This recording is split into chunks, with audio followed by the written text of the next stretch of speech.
on this episode of Edge of the Web. But it's about focusing on the customer's journey. That's really what it comes down to. Oh, you said it. Where is that person?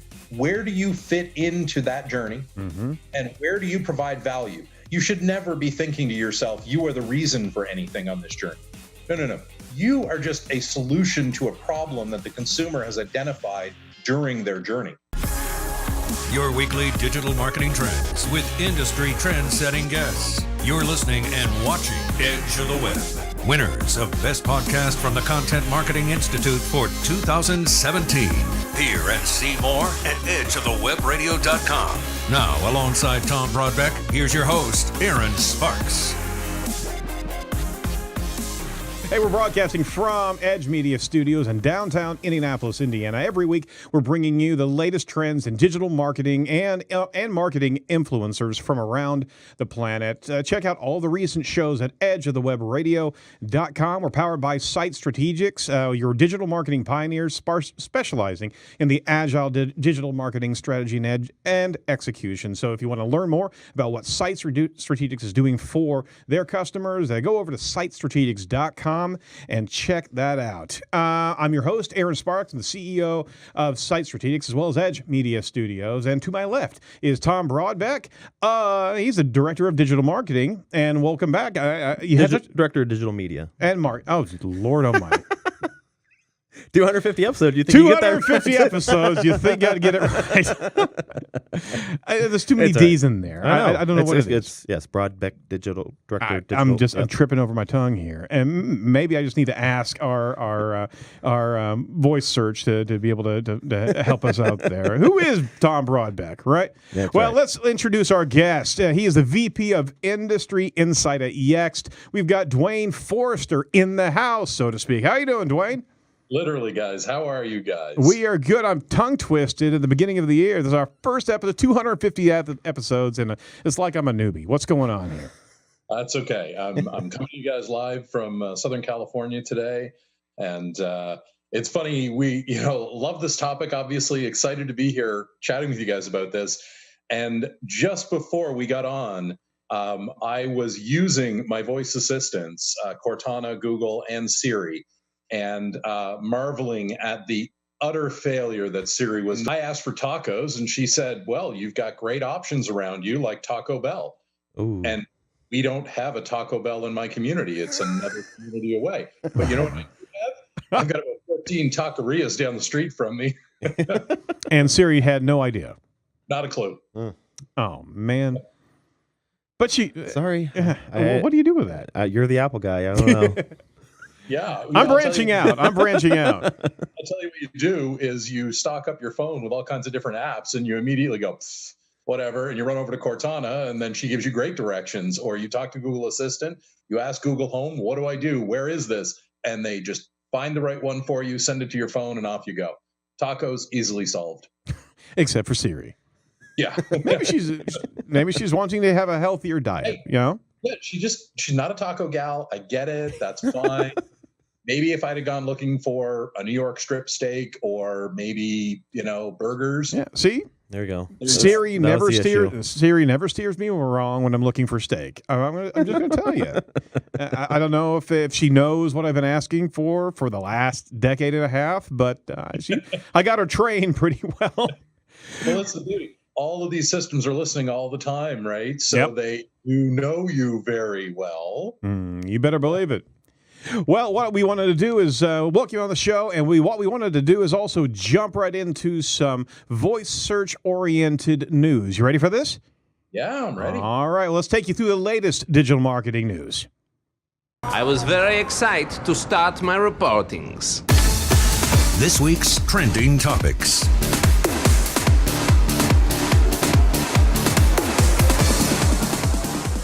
All right, well, before we get started on the news, we are excited to welcome a new sponsor to the show, CoSchedule, the #1 marketing calendar for everything that you need to get organized. You no longer need complex spreadsheets, disconnected workflows, endless email threads to organize your marketing calendars. With CoSchedule, everything is organized in one place so you can create, collaborate on your projects, assign tasks. Plus, you can tie in social media directly into your calendar in CoSchedule so you can actually keep all your social media and content into one place. Most of all, CoSchedule has a powerful analytics tool set so you can see the entire team's progress in one report. So consolidate your entire marketing strategy into one tool set today at CoSchedule. We got a special offer, Tom, with our new sponsor, and we certainly appreciate them getting on board. For Edge of the Web listeners, the CEO of CoSchedule, Garrett Moon, is giving away 25 signed copies of his new book,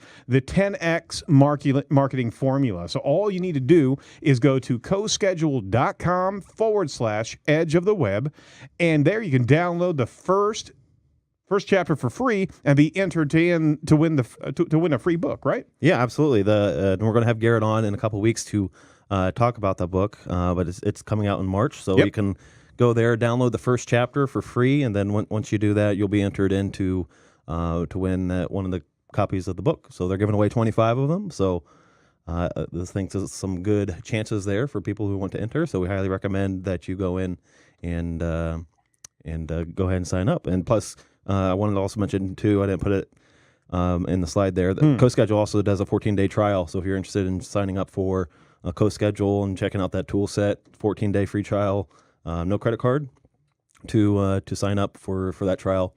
So just go over to coschedule.com and you can see that as well. But definitely enter into the contest to win the book, and we'll talk to Garrett here in a couple of weeks about his book. Excellent. Well, there's our new sponsor for January 2018. So we appreciate them getting on board. Yep. Let's swing around to the news here from Search Engine Journal from our friend Matt Southern. Google introduces rich results tool for testing structured data. So take it away, Tom. Tell us what that's all about. So all of our news today will be featured around kind of the voice search thing. And just before we left for the holiday, Google announced that they are kind of consolidating the terminology of what they're going to use for the rich results, the rich cards, and that sort of thing. And so they have it's all going to be called rich results now. So instead of rich snippets or rich cards, it's all going to be rich results. And so they've released this rich results testing tool that you can plug in your website, and you can see which results you can, if you're trying to enter it, have a schema markup for a certain rich result. It'll tell you where the errors are and what you can do to fix it and that sort of thing. So it's a very easy tool to use. And the link we'll have in the show notes, but it's also in this article as well, to test out the rich results for your website. So very cool. Very cool. Another article from Barry Schwartz. We always like Barry Schwartz's articles over here. Search Engine Land, new search quality raters guidelines for Google Assistant and voice search evaluations. Here's the deal, is that Google actually has quality raters specifically for voice search-related search results, and the raters look for information satisfaction, length, formulation, and elocution. I did that right. There we go. I had to search the pronunciation before the show to make sure we got it right. So Google actually has published on Google Research Blog the Search Quality Raters Guidelines, contractors guidelines to evaluate Google search results, specifically for the Google Assistant and voice search results. It is similar to the Web Search Quality Result Guidelines, but it changes in that there are no screens to look at as they evaluate such results. Instead, you're actually evaluating the voice responses from Google Assistant. I'm going to turn this over to our guest here. What do you think about this, sir? Well, I think what's funny is I just saw an Amazon Echo in there in the article about the Google guidelines, and this raises an important point. This idea of the information satisfaction, the length, the formulation, and the elocution. These are incredibly important points, right? And folks need to. Barry and the team did a great job of short forming that information. People need to go read this and look at it. And this is on top of the usual work you have to do with schema markup, with things like making sure your site's secure and that it's mobile friendly, and those types of traditional, we'll call them, cues of relevancy to the search engine. So what we're seeing here, though, is we're seeing a response from Google to marketers saying, OMG, what do we do? And Google trying to get ahead of, people going out and making stuff up. Google is saying, okay, look, let's share a little bit of this, get you on the right path, give you some direction. And this is a good thing for everyone. What they're obviously not talking about, but we need to talk about, is the fact that this may be sourced from Google, but you can bet your bottom dollar that Alexa has a similar process in place. Absolutely. And that the work that you do here pays dividends everywhere. So if you follow this plan, you're going to be in a good position for Cortana. You're going to be in a good position for Siri. You're going to be in a good position for Amazon Echo, for Bixby, for any of the systems that are out there or coming to market. You will be much better positioned. And there are some really critical points in here, like the formulation point. It's easier to understand badly formulated written answers than an ungrammatically spoken answer. Absolutely. And, if you think about that, right, there are tests, and you can test this. You go online and look this stuff up. I can't remember if it's the top or bottom half of a letter. If you cover, I think it's the bottom. If you cover the bottom half of letters, we as humans can still read the word and know what it is because our brain fills in the blank. So we know that's the letter C in the word commotion, and all of those bumps are the letter M, and we put it together and we visualize the word and we can continue to read. Computers can't do that with the level of accuracy the human mind can. So if you have spelling errors, if you have grammatical errors, or my favorite, you end a sentence without a period and start the next one without a capital letter, the engine and the system is looking for the discrete pieces of information that say a statement has ended, a statement has begun. And so, you really have to step this up. And it's not a case anymore of what you feel is good enough.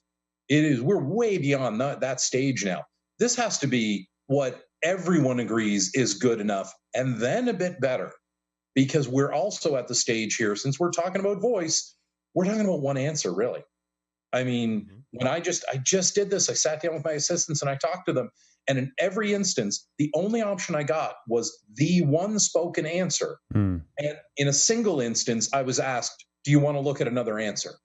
So you're talking about an extraordinarily narrow window for you to target here. So you better get all of this stuff covered and covered correctly. Yeah, you have to have your stuff clean. I mean, honestly, we all know that commas save lives. It could either be let's eat grandma or let's eat grandma, right? I mean, literally, we could be sticking all of our devices onto our elders. Exactly. Incidentally, they are the fastest growing segment of users for voice assistants right now. Interesting. Well, we've got a clip for you there later in the show. We can absolutely. Did you see that SNL skit for him? Yeah. Oh my gosh, yeah, that was awesome. We were thinking about bringing that on, but we were worried about NBC copyright infringement. Apropos.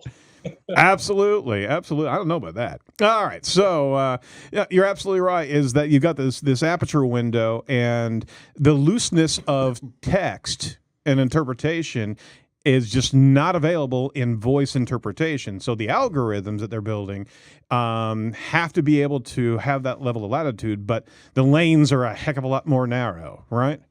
Well, and think about it this way as well, right? You're really talking about the next level of trust, okay? I mean, it's one thing to have a person go in and say, I'm going to click on this link. I don't like that. I go back. I click on the next one. I go back, and so on.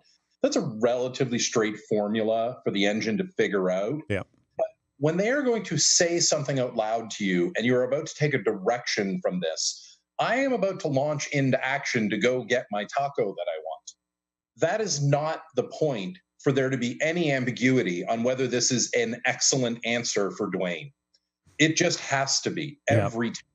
And in order for you to get there, you have to have established a level of trust with the engine that is absolute. And that is not going to happen if your legacy content, your legacy user experience, your legacy systems are bad. So if you've got spelling errors all through your website, and then you design a handful of pages that you think you're going to use to target voice search, do not be surprised when you don't get called on, because you have a proven history of not being excellent, and others have beaten you on a quality score. And now you're showing up saying, yeah, but I'm okay here because I'm putting in the effort here. no, the engines need to see you putting in the effort everywhere. Oh, wow. That's what they're looking for. So like this is not, and I caution people on this. This is not a moment where we say, okay, great, moving forward, this is how everything will be. There is a retroactive action to take here, because if your quality isn't already winning, then like you've got work to do before you're on par, and then you can step forward. And every day you don't do that means someone else moves the bar a little bit farther ahead all the time. And isn't that just par for the course for every evolution of algorithm change? I mean, it's not just what you're about to do. You got to clean up the backyard. You got to go back and look at everything that the engines are looking at. It's not out of context. You don't sell a house by only painting the exterior.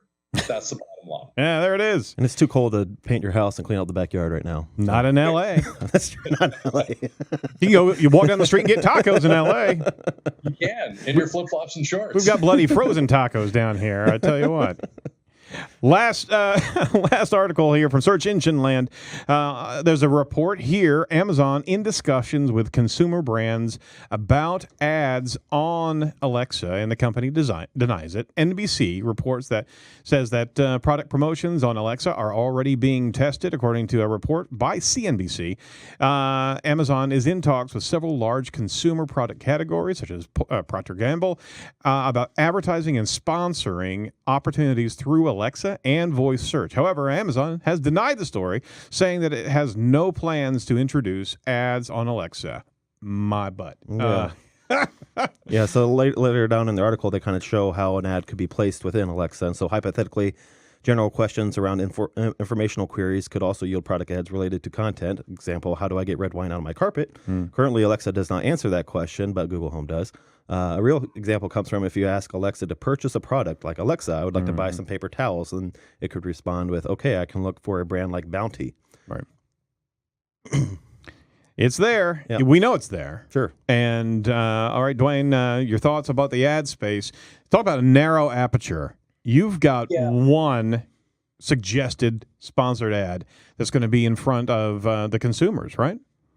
Yeah, and if you think about it, obviously, Google, Amazon, Microsoft, everybody has to find a way to monetize the space. We get that. If you're in this industry, if you're listening to this podcast and watching this video, it's pretty clear that you are aware of these changes, that 10 blue links are dying, they're going away. Typing as an interface is archaic and will be replaced by voice and visual.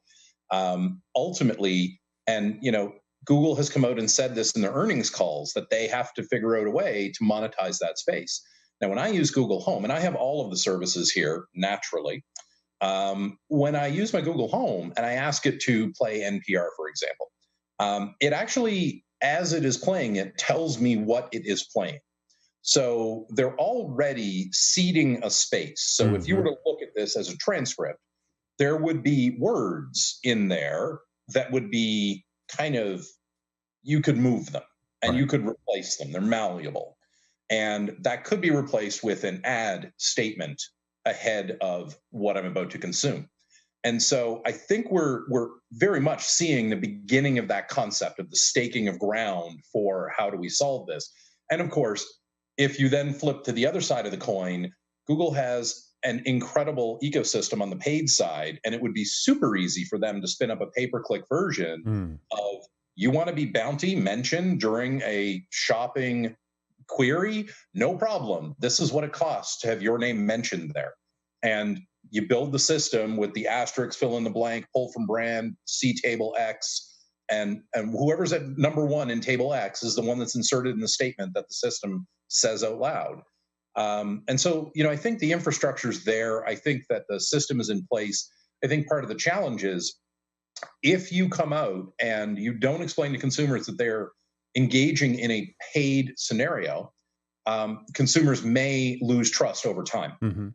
And if you look at the players in the space, you've got Google, who is very close to this and ramping up hard in their e-commerce space with partnerships, Target and Walmart and all these big brands. You've got Amazon, clearly an e-com powerhouse that brings their own ecosystem to the marketplace. And in terms of shopping, they're really leading the forefront on moving into the visual space with look and show and spot, like you've got some really big bets here in slightly tangential areas. But I think the most important part of this is businesses need to be ready for this. This is going to favor the fast movers, just as it does today. Nobody really saw voice search coming, even though when I was working at the search engine at Bing, I was on the speaking circuit telling people 5 years ago that you had to do schema markup. You needed to look at this stuff. It would pay dividends. And today it pays dividends because that's what helps get you into the answer box. And then that's what gets spoken out loud in these services. So if you're not really running at the front end of this curve right now, you're falling off the backside. And the advertising side, it's no different. It's just another curve. So businesses need to be ready for when the ecosystem comes in.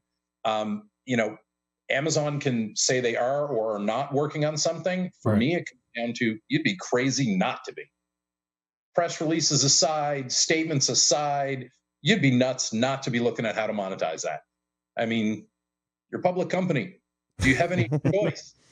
I don't think you do when you're a public company. And on top of that, the sheer concept that that search is the most trusted space for that consumer.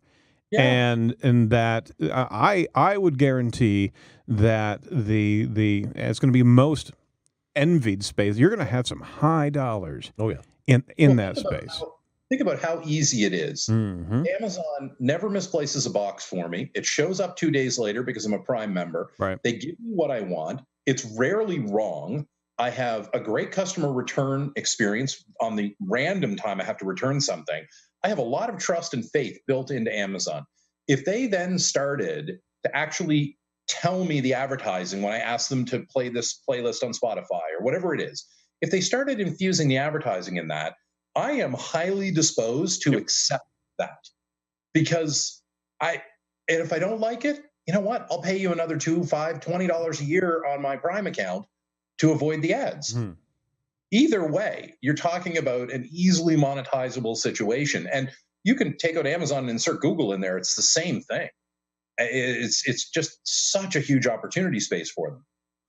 Absolutely right. Well, this is certainly my opportunity to actually showcase our newsletter that we regularly bring out each and every week that talks about these topics, the entire show that we did last week, or last year for that matter, as well as who we're talking to now as well as next week. So it's a very simple thing to jump in there. Do you like that segue? I just linked it right there, man.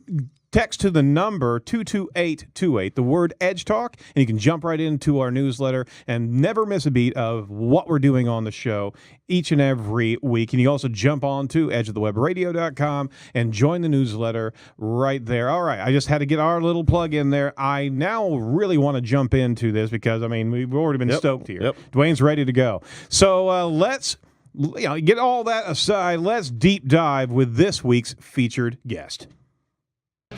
Now it's time for our Edge of the Web featured interview with Duane Forrester, VP of Industry Insights at Yext. See, we got the deep voice guy, Dwayne. We had to get that intro in. I'm totally digging that. Duane Forrester, thank you so much for joining us. We really appreciate your contribution on the news. For our listeners and our watchers, Duane Forrester is the VP of Industry Insights for Yext. Before joining Yext, Dwayne worked with Bruce Clay.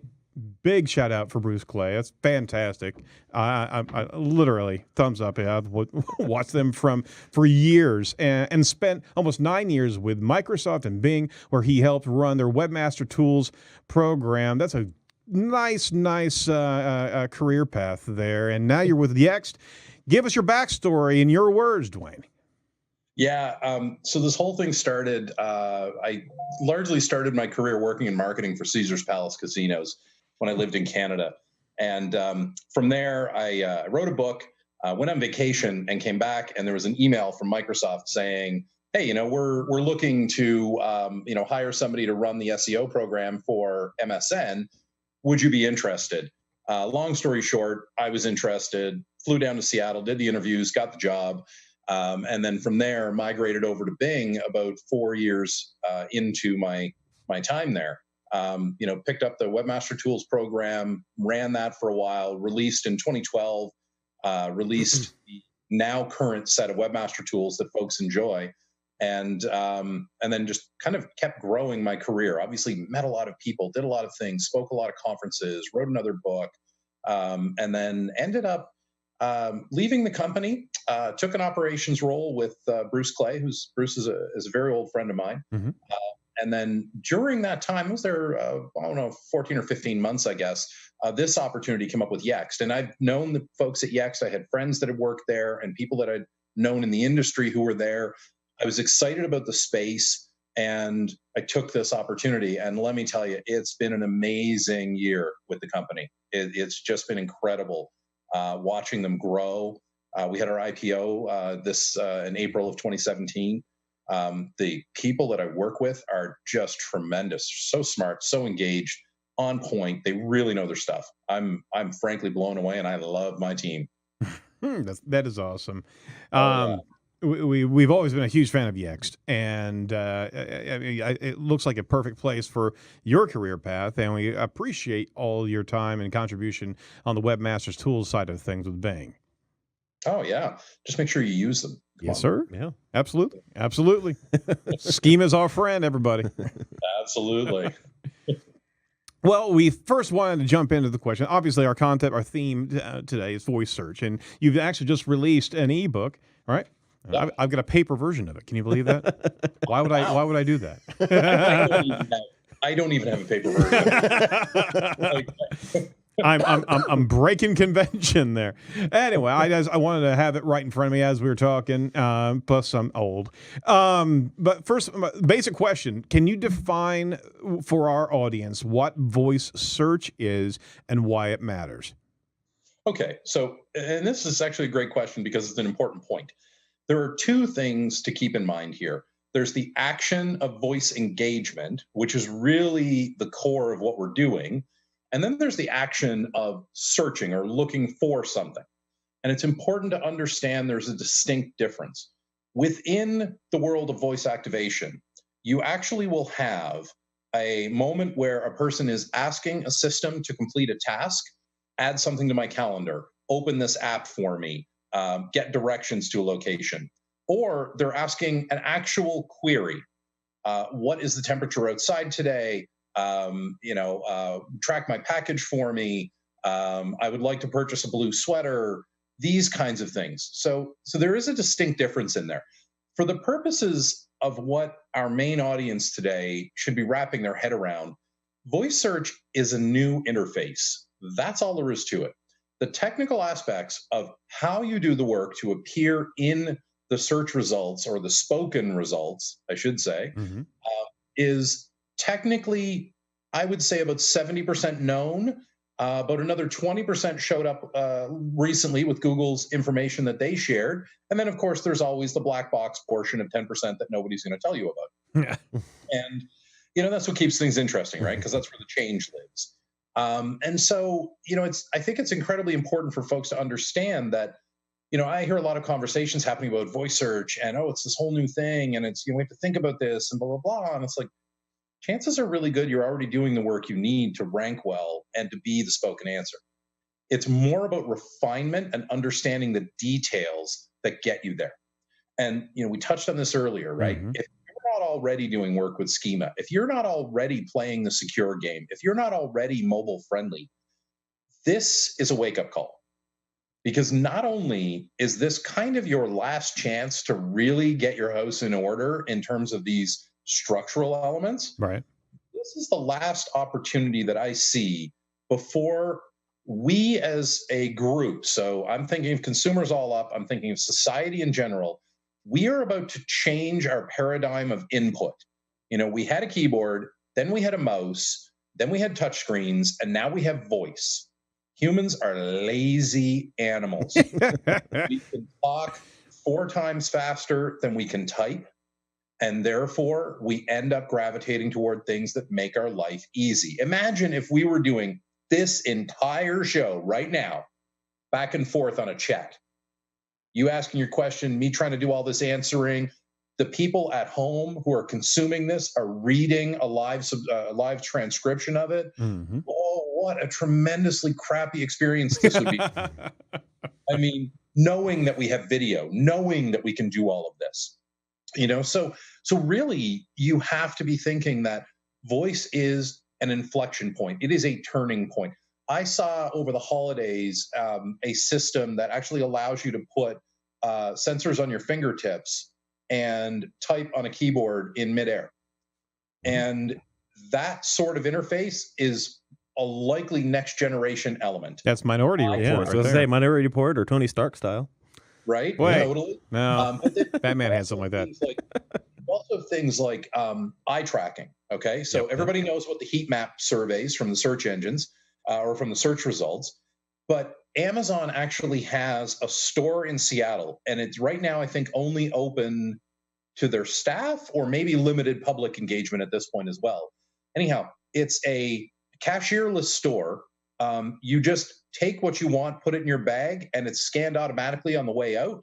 So there's stopping. You just take and go, and that's it. And you're billed right through.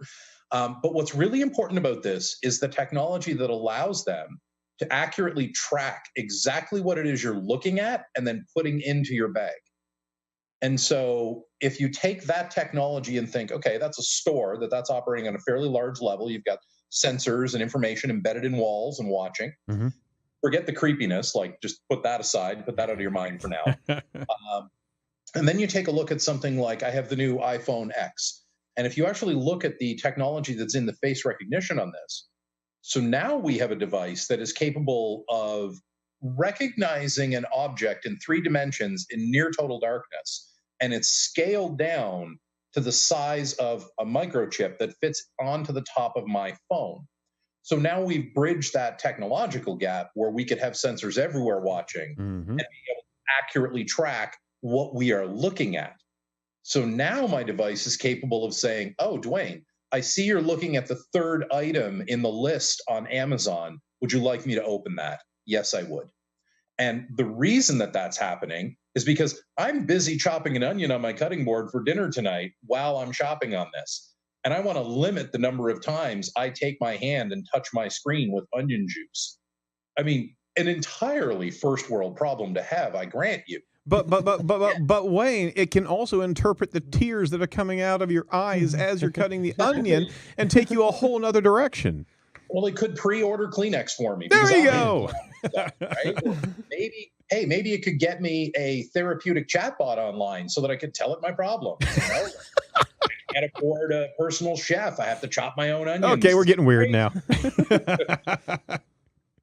No, you're absolutely right, and that was a part of Minority Report as the main character was walking down the hallway of a mall, right?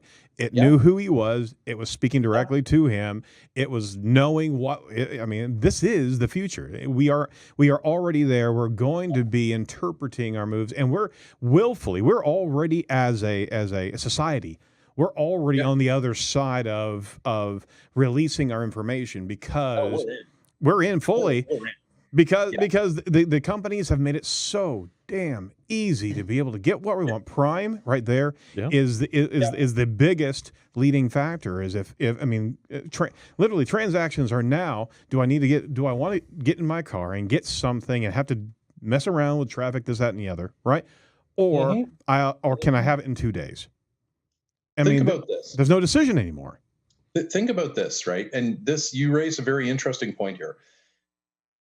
We have gotten to the point where a lot of people still talk about the privacy issues, right? They still talk about, these things are always listening and that creeps me out and I'll never have one because of that. And those are the exact same people that ran out and could not wait to give their $30 to Google and Amazon this past holiday season, making Amazon Echo the single biggest selling object of all of the holidays combined. Those same people that complain about the privacy issue are the same people that couldn't wait to order 2, 3, 4 of these things at $30 a pop so that they could set them up. And there is no way to use these devices without the inherent sign off on the contract of sharing your information. It's a natural part of this. I know people who have these devices and they constantly turn the microphones off. And I'm like, okay, but that like kills the entire point of hey, Alexa, play Spotify. If I actually have to walk across the room to untap the button, I might as well just take my phone out of my pocket and use the app on my phone. Yep. You know, I mean, like this is the reality. So yes, we have, as a group of people, North Americans and Europeans and everybody else who's got these devices now, as largely as a consumer group, agreed we're going to give away all of our data and all of our information, and that includes. And like, if you really want to get into this, take a look at the patents and the design documents for all of these devices, for how they lay out their speaker systems and what they are capable of doing. These systems are capable, very much like a dolphin, of echolocating you and objects within a defined space. So they know where the human is in the room in relation to the actual speaker system. No, absolutely. They know when that human moves around the room. They're building a contextual map of me in my space. So if I constantly am in one area and that's where I do all my ordering, the system can pre-populate in the background everything that would be related to my pantry because I have physically occupied the space near my pantry, and it knows it may get a pantry purchase command from me next. It's not likely that I go to my pantry and say, play country, hot country on Spotify. Like that doesn't happen. That happens when I'm on my sofa in the living room. And so it can pre-serve all of this information in the app that is the companion to these things. We give off so much information, so much of this data. Yep. These systems are rapidly becoming incredibly intelligent about us as individuals and as groups anonymously. So this is actually worse than Skynet. Because during the Terminator Judgment movies, at least you had to interact with it, and it got to be sentient because they were giving more information. Now we're actually letting it observe everything and know exactly what we need, where we are in our room as we reach to a particular packet of beef jerky, and it'll start playing the music that it knows is going to make you salivate for the beef jerky. Therefore, in connecting such an emotional impact for that home device that you're going to want to be able to behave around it ever so much more, right? Is that where we're going here? No, you're crazy. Especially with beef jerky. I mean, not entirely far-fetched, right? I mean, all of the building blocks are there for sure. Absolutely. The state of machine learning and where we're at today, in order for us to get to that stage, you're talking about laws needing to change. You're talking about some really old school stuff that just takes decades to make its way into being. But the reality here is I want, and consumers want, you want better convenience and more accuracy. So if the system knows that I order beef jerky once a month when I go by that spot, and it preloads that for me, or even sends me a notice letting me know that my favorite beef jerky is on sale, would I like to just subscribe to it? That's not a down. That's not a negative in the consumer's mind. That's a positive. That is my technology being thoughtful. And in that are opportunities for businesses. And that's one of the most critical things is, thinking about these scenarios, having these devices and using these devices, going into the home and saying, what are my patterns and behaviors? And how would these systems somehow give me an easier flow through this? I mean, you talked about this earlier. You said, it's the decision of, do I want to go sit in traffic and go to this place to buy the object, or am I willing to 2 days for the thing to show up? And the fact of the matter is, more and more, we're choosing to wait the 2 days. And so I've even done I don't know if you guys have done this. I've ordered from Amazon, and it's a very interesting experience. And every time I do it, I remind myself that I'd rather go to the grocery store and walk around and pick up my food. But when it comes to things that are basic staples, canned vegetables, let's face it, we all have macaroni and cheese in our pantry. Like these non-perishable items, it's like, if that's the only reason I'm driving across town to the grocery store, do I really care? What else could I be doing with my time? Would I be spending that time with my kids, walking my dogs, playing guitar? I don't know. but this technology is freeing consumers to make those choices. But now we're on. That is powerful. Now we're on a whole nother area, because that is going to drastically upset the food industrial complex, because the experience of going into the grocery is not to provide you that product, is to provide you all the peripherals. So I mean, nobody can make it out of there without something else. Yep. Right. So what you're doing is you're throwing the cogs into the gears of the machine, and you're pushing away, going, I just want this. I want to be able to control what I consume, and you cannot sell me what I don't want to have sold to me. So last year, I read an article that was talking about the future of retail and what a likely version of this would look like. And so if you take a consumer electronics store, for example, rather than having a large box off in a parking lot next to a highway somewhere, these stores would move into smaller footprints, and they would be located in apartment complexes, in a house-sized building in your neighborhood. And you would not purchase the product and leave with it. You would go in and you would demonstrate the product. You would go hands-on with the product. You would see it. You would touch it. You would look at colors. You would look at resolution on screens. You would do whatever. And then you would place the order for it. And within an hour or so, whatever time frame you suggested, it would be delivered to your actual residence. And it's that type of scenario that I think is going to grow over time for us. Now, that will have a big impact on we'll say the food industry, for example. I don't need to go to the grocery store and walk around and say, oh, you know what? I do need 2 cans of sliced mushrooms. I don't, but why not? They're 99 cents. And I'd rather have them, just in case the world comes to an end, I'll have mushrooms. Yeah. But that's how those systems work now. Now it flips over where I go in and I simply say, okay, I want this, this, this, and this, send it to me, and it shows up on my doorstep. Food would actually be an easier transition on that, because I can just as easily browse online. And if they make good, rich experiences, and they do what Amazon does so well, people who bought this also bought that. So if I buy tomato sauce, why wouldn't you pitch me on dough and vegetables and mushrooms, everything to make a pizza? It just makes sense, right? So I think there is a growth opportunity here for a lot of businesses, specifically in this niche. It's not going to be a cheap area to get into, because it is non-traditional, but requires a lot of work and depth in the digital space. But that is our 20-year outlook. That's where we're all going to end up from a consumer experience standpoint, I think. You're absolutely right. Yeah. And we went ahead of our skis there in a lot of this, but I mean, setting the vision of what this is gives us a good deal of context of what's happening right now, right? Yeah. I was going to say along the food lines, I'm a big Oreo guy, right? Yep. So you're talking about the Google Home specials. Google Home ran a special for $29. If you bought it from Walmart. They have their connection with Walmart, Walmart Express. I forget what it's called.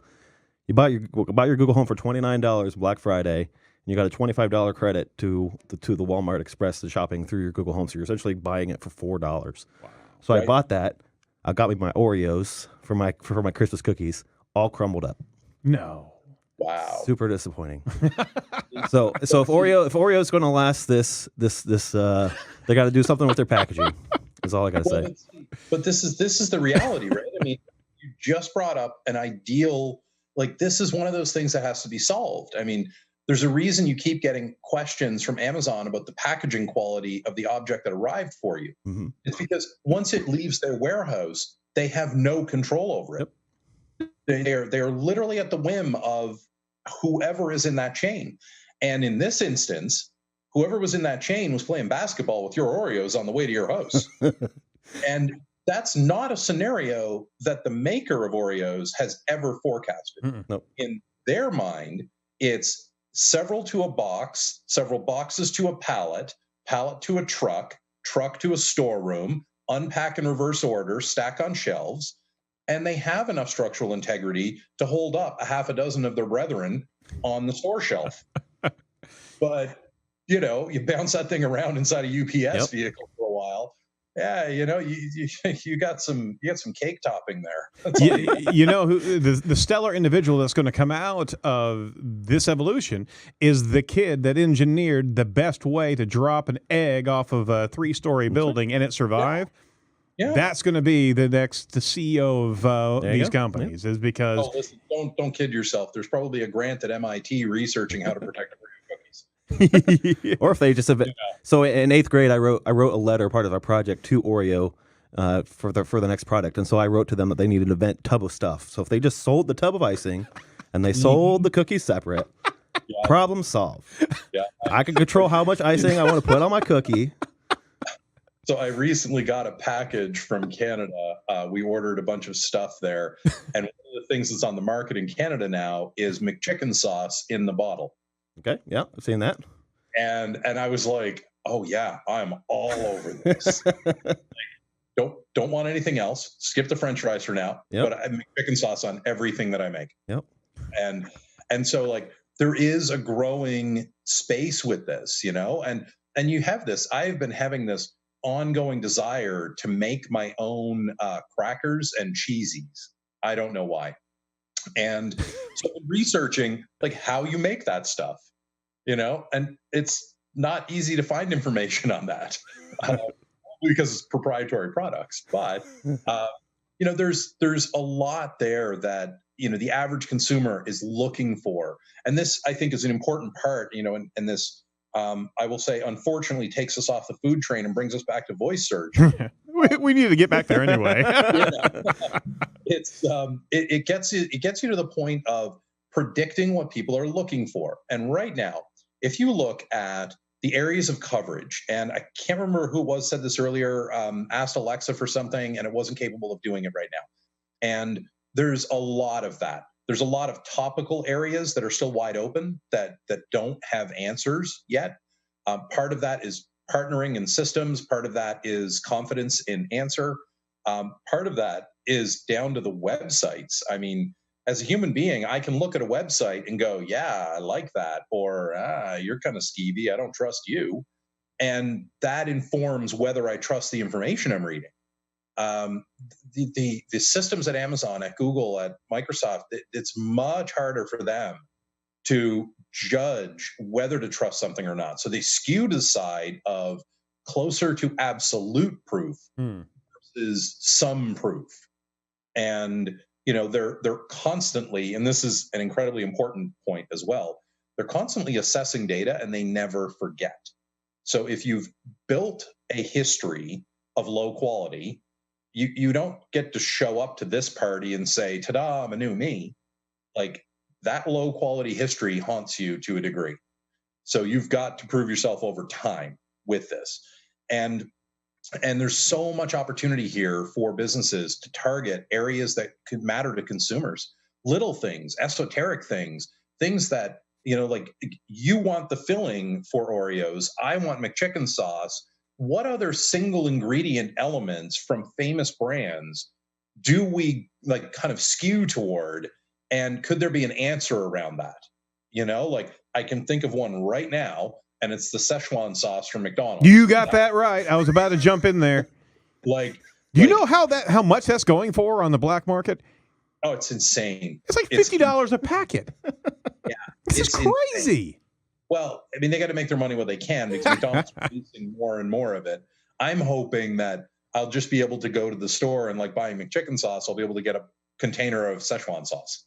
And there it is, right? But again, these are very narrow niches, and this is where the large companies are challenged. Mm-hmm. It's tough for McDonald's to go on a production run of. I actually talked to the lady at McDonald's who was in charge of the marketing program for the Szechuan sauce. And they laid out what their program was. And they knew that it would be an immediate challenge for them because of the limited quantities. The problem was trying to get permission to do a production run, to invest the company's money, time, and resources into producing this. That there was a finite appetite for that, if you will pardon the pun, within the company. And so that's how we ended up with this like 20 packets per store limit, because there's a hard cost to McDonald's. They're giving this stuff away that they can't just endlessly give it away because it's again, pardon the pun, moment. Like, you can't do those things. Like, there has to be a rational business purpose behind it. And consumers being upset is not a rational business purpose. So if, however, the market gets proven out, well, then we very well may see the product. I mean, look how long it took McChicken sauce to be available as a standalone item. We're talking decades. And the beauty of today, though, is for the first 15 to 17 years of McChicken sauce's existence, we really didn't have social media. So we didn't have people raving about it and creating websites about it and talking about it and doing interviews about it and all that stuff and trying to recreate it. We didn't have that. And today this stuff can explode across Instagram or wherever in a matter of minutes. And there's an entire user base there.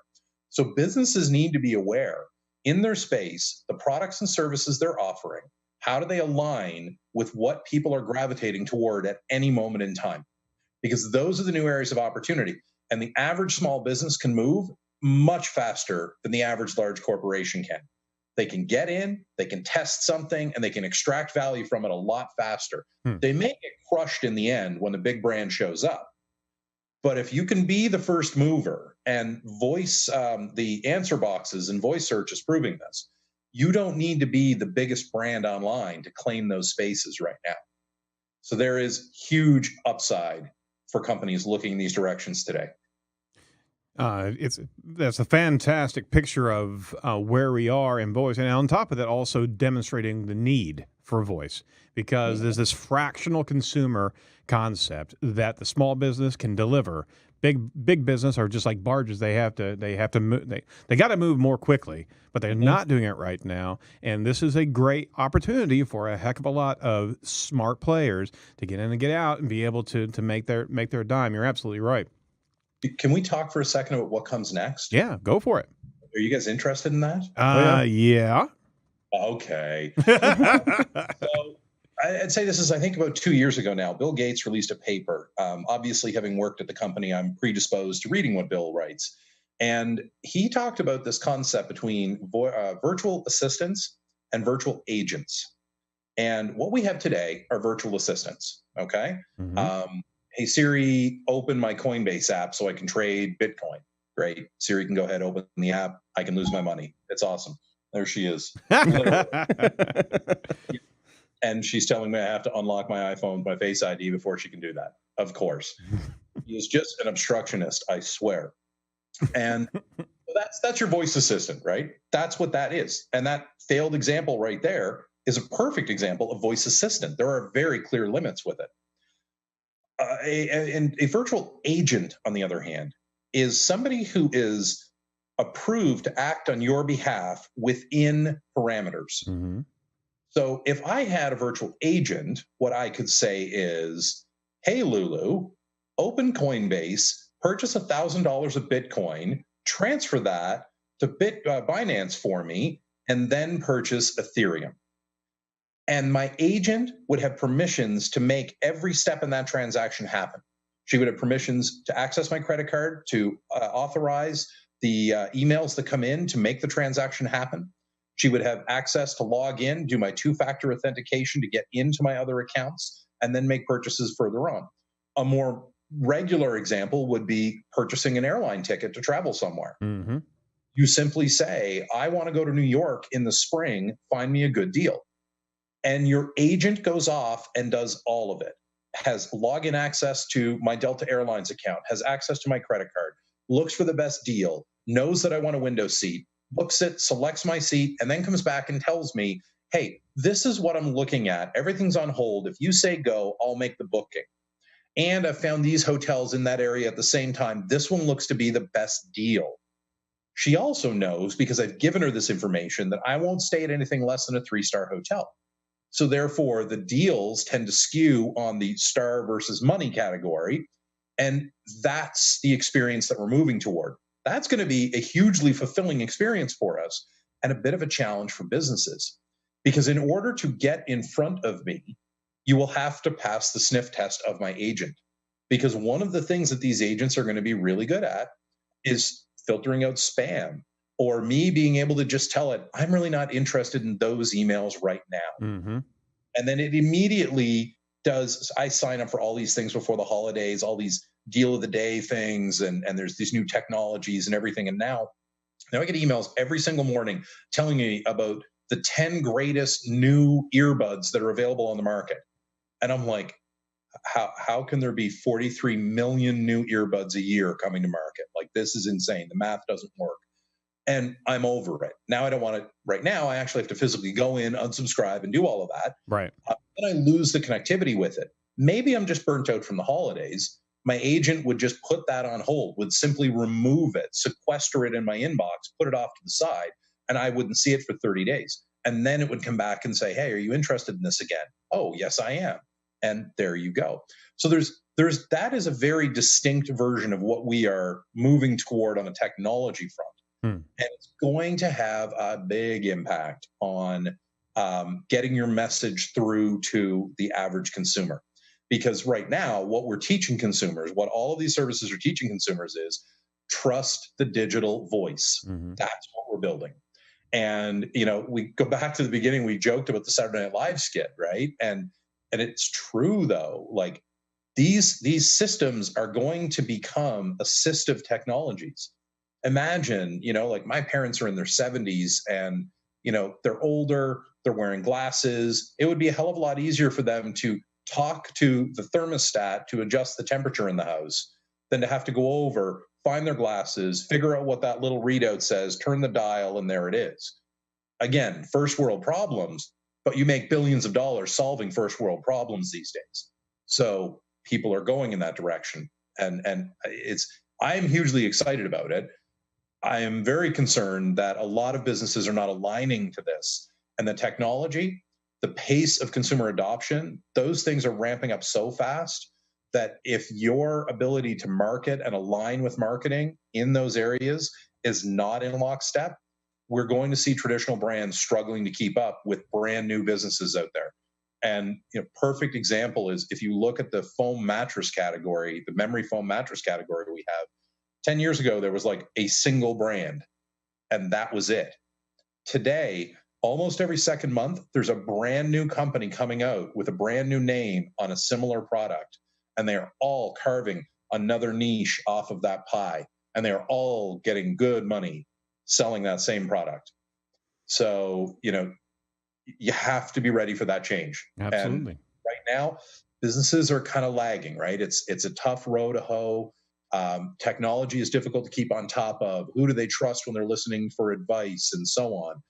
It's not easy. I have to admit that. So you're going to be in the battle, and the marketers are going to be in the battle of how to persuade that digital agent to let you. It's kind of like the Gandalf that you shall not pass because my user has endorsed me, approved me to stop things from coming at them. And so what you're going to find is a whole nother level of marketing, not to the user, to that agent. So it's going to be what I think of as usefulness marketing. So this is a scenario where you show up at the gate to the community and you have to prove beyond a reasonable doubt that you will provide useful services or products to the denizens of this community. So what's going to be those key factors of useful?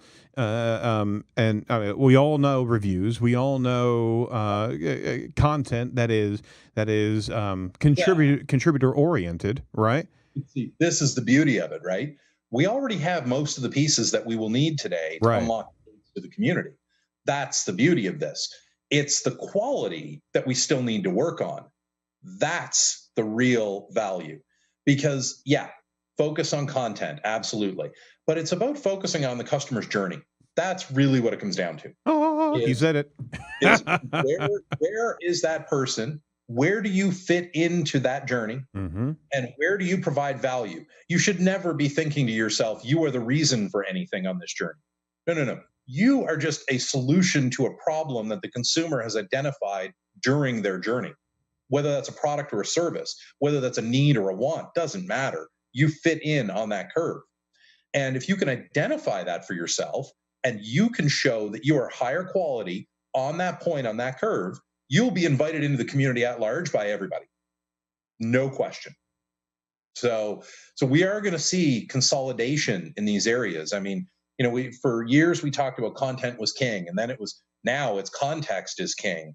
And very soon it's going to wrap around where content and context cannot be separated. They are the same coin, two different sides. You can't have one without the other. And that's where the opportunity lies, is being able to get in there and say, hold on a second, I think I understand the moment in the customer's mind better than my competitor does. And here's how I position myself with that understanding. And if you do that, and there's a resonance with either the algorithms or the consumers, you're golden. You're absolutely right, and that's the brass ring right there. Is all marketing has to be at the consumer's journey, because the consumer is going to trust the voice agent, this virtual agent, to be able to step in, and that virtual agent is going to know where they are on the journey, because there's a digital trust that they're going to have with however they program that agent. So it's going to get better and better, more refined, and these learning environments, the cloud environments that Siri represents, that Echo represents, that Google represents, but all of these top brands, top home-centered organizations represent. They're going to be so useful to us as consumers that they'll be stopping everything at the gate, and you're going to have to prove your worth. And this is what is really, really important, is that we have always talked about no BS marketing, and we've always talked about but that being an authentic, leading with why, making sure that you're meeting the customer on the buyer's journey. Now you don't have to. You're going to have to dance with the digital agent that can sniff out BS even better than the consumer, because we've had all this fake news out there. Now we're going to trust that agent, and you got to have your shit together. Think about this, right? Think about how good email systems are at filtering out spam right now. Okay, it's rare that I get spam in my inbox in Gmail. Now take that level of intelligence and apply it across all levels of content and interactions before it reaches me. Shangri-La. That's a huge step forward in taking crap out of my life. Yep. I mean, like this is a big deal. And it's something that I get why we're going there, right? It's going to be very important for people to have that level of trust. I mean, there are chatbots right now that you can get involved with that literally are just there to talk to you. And as they understand what your mood is, they will start suggesting things to you, like maybe you should call your friends, maybe you should go out and have dinner in public tonight, because the sense is that you are depressed or getting depressed, and they get you out of this. I mean, there's a whole lot of social engineering that comes with this, and it's exciting because as a marketer, that's what we do. So you get to plug into that in very intelligent ways. And then all of a sudden you get to become the one item that is talked about millions of times globally, but you're just a small one item company, but you're the one that everybody talks about. And that's really exciting for a lot of folks. That was fantastic. Dwayne, we could talk for hours, but I do need to pull it back in. I would love to have you back on the show and go into another chapter of voice search, because there's so much here. And voice search, it literally is the archetype for this contextual interaction. That's all we're really talking about. Is that this is the first next new step of the consumer's journey of trusting the digital devices, and it's the first one that everything's clamoring around. But there is visual search, and there is the digital agent search. So there's a lot more to unpack here. There's a whole other part to this that we never even got to, which is the concept of digital knowledge management. That's a whole other area that then feeds into all of this to help make you successful. You see what he's doing? He's teasing me here, isn't he? Yeah. Totally teasing. Marketer. All right. Well, let me wrap up, as we do with all of our guests, and we certainly appreciate the conversation. It was great to start traipsing through the annals of Duane Forrester's mind. It's kind of scary. Tacos keep on coming around. But can you tell us what bugs you about your industry right now? I think probably the biggest thing that kind of rots me is the level of misinformation that's out there, that people are continually getting tricked on, or that is confusing people. And what it does is it leads to paralysis for businesses. where they don't know who to trust, they don't know what to do, so they take the idea, they put it on the back burner because they're not comfortable making a decision, and then they lose ground. And then a competitor shows up who just happens to put the right things in the right order, not because they're any better screwed together. They just happen to have moved forward, happen to have taken the right advice, and they're bringing something that may not be the best to the forefront. And that, like, it is so easily solvable. But it's this constant parade of misinformation. It drives me nuts. All right. Well, conversely, what excites you about what our marketing industry is doing right now? So I am hugely excited with these concepts, right? So voice search, digital knowledge management, with companies being able to discreetly target moods and moments in consumers' lives like we've never been able to do before. And this all comes down to the data we have at our fingertips. I think we are finding a great opportunity here with consumers being accepting of the technology, the data then powering the systems. I think what we are going to see is that 10 years, 20 years from now, this was a moment in time that was pivotal because society and life will be vastly different, and I believe better.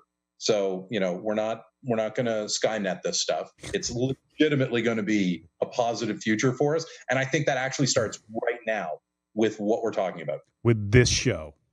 With your show. There it is. Actual episode. This is the inflection point right there. That was it. Episode 250 of Edge of the Web, Dwayne says.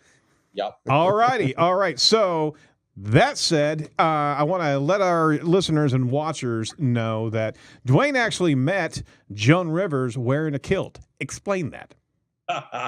So when I was in university, my summer job was as a bellman at a resort in northern Nova Scotia in eastern Canada. And our uniform was a kilt. So we had a shirt and we had the kilt, the whole 9 yards on. And Joan Rivers booked in for a week as a guest at the resort, and I was assigned to be her bellman. So I was her gopher, basically, fetch stuff from the community, do whatever. Funny story, we actually walked out to the point of land where this resort was located, and there's it's a national park, so there's wooden walkways over the swamp area. And a lady had fallen into the swamp, stepped in it accidentally, and when she pulled her foot back out, her shoe stayed stuck in the mud. And Joan immediately jumped in and retrieved the lady's shoe for her, and then lost both of her boots and walked back to her cottage barefoot. So that's my Joan Rivers story. Go Joan. Yeah, she was awesome. And I was going to say, I didn't know we were talking to royalty either. No, exactly. Duane Forrester is a duke in a micronation called Ladonia. Yeah, micronations are a growing concept where basically like-minded individuals agree to have citizenship in a concept. And in this case, the micronation is called Ladonia. The idea behind it is it's a place where artists and creative people get together. And that's conceptually what it is. There is 2 square acres of land. I keep thinking it's in Sweden, it may be in Norway, that is dedicated to this. So we have an actual square footage. And there's a lot of history to it. But I am a duke, which means I am recognized as royalty. We have a monarchy, so our queen is actually somebody in the search industry. She's well known. And she is recognized as royalty, gets invited to royal balls every year and all of that kind of thing. So it's kind of a fun concept to be involved in. There it is. I want to be a duke. There's a website, ladonia.org, Aaron. And it says 40,000 people visit annually, and you're right, it's in southern Sweden. Yeah, there you go. I get to go there. I have to go there because I am the Duke of Sicht, which is an actual area within the space. So That's awesome. To go and walk on my land at some point. Got to visit your people, man. Oh, totally, yeah, totally. The gophers, they're waiting for me. Well, lastly, Dwayne, is there anything that we can actually promote for you? There's an offer that you have on Yext.com. Do you want to mention that real quick? Yeah, so we just launched back just before the holidays an ebook on voice search, and I highly recommend folks hit the blog, click into the article there, and it's a free ebook. Download it, or print it. Yeah, or print it. I highly recommend doing that. And you could take your pencil and mark it up and leave notes for yourself, and you can even grammar, if you like. I think it's a useful piece. If folks want to reach out to me, obviously, I'm fully accessible. You can track me down on all the usual social media places. Just hit your favorite search engine, type my name in, and I'll pop up. Hopefully the book will provide some useful information and guidance for folks as well. Excellent. Excellent. So we'll certainly put that link in the show notes for all of our listeners and watchers. You can track Dwayne down on his Twitter handle, Duane Forrester. Nothing on Facebook, huh? Oh, I do. I'm on Facebook. It's just my name on Facebook, but it's mostly these days I'm talking about cryptocurrencies because I'm heavily involved in that. So yep. So it's a very tangential conversation on Facebook right now. Inside LinkedIn, D. Forrester. On Instagram, Dwayne C. Forrester. All right. To wrap this up, any final words for the businesses that are trying to get into voice search? Yeah. So the basics of how you get spoken aloud are fairly well known. You can look that up online and you can get your work done. It's important that you get that done. Probably the most important thing you can do, though, is go buy each one of these devices, set them up, and use them every day. Get a feel for what's happening in the consumer's moment when they're engaging with these things. Test yourself in it and test your competitors in it. See who's winning, see who's failing, see what works and what doesn't. And then you'll know what to go back and tweak on the technical side so you can claim ownership in the voice space. Beautiful. Follow that religiously. Everybody get your schema together and focus on voice but at the same time, make sure everything else is clean because you got to have a clean bill of health. They're not going to just let you go to the top of the ranks in voice search, right? Yep, no shortcuts. All right. Well, thanks for listening to Edge of the Web Radio. Special thank you to our colleagues at Site Strategics, as well as our new sponsor, CoSchedule, and our guest, of course, Duane Forrester. Thank you so much for joining us today. Be sure to check out all the must-see videos at edgeofthewebradio.com, as well as more of the insider information. And jump on and be a subscriber to our newsletter. That's edgeofthewebradio.com. We'll actually talk to you next week. Into the new year. Who do we got on deck here? We're going to be talking Facebook ads with Susan Winograd. Oh, very cool, very cool. All right, so for all of us at Edge of the Web, to all of you, Happy New Year, and do not be a piece of cyber driftwood. Take care.